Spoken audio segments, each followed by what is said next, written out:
welcome back to another CSS Battle. Today we're going to be working on the target for July 23rd, 2024. So I remember the first time I saw CSS Battle being completed without any HTML elements. Man, my mind was really blown. I thought it was really cool that you can make so many shapes on the page with just a style sheet.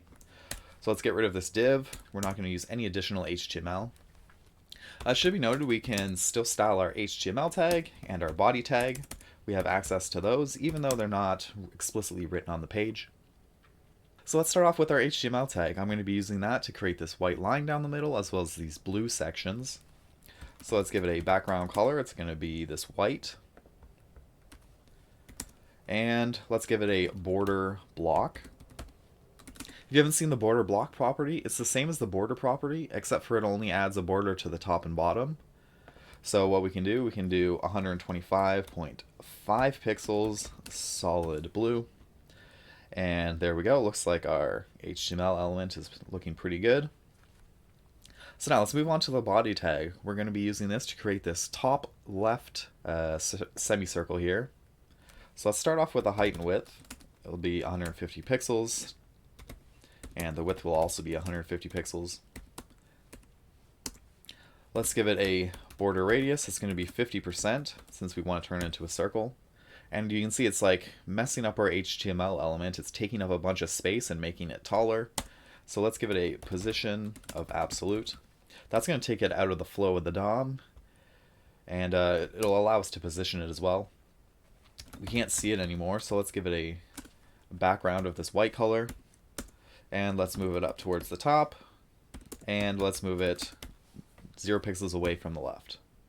So as you can see, it's like a little bit away from the edges here. That's because the body has a default margin of 8 pixels.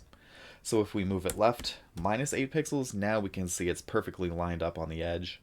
Same with the top, we could do minus 8 pixels to line it up perfectly on the edge. And now we need to move it up a little bit more so that half of this circle is off of the page.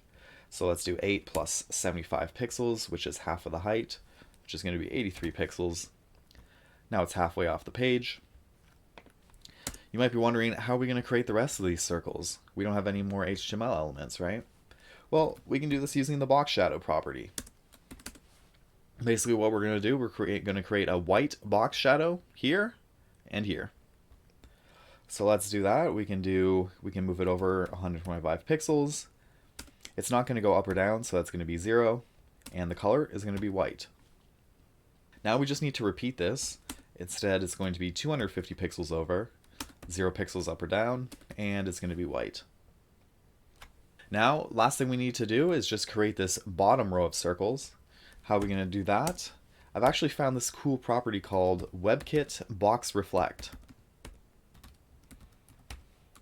If you haven't seen this property before, what it does, it basically creates a reflection of the body that it's put on.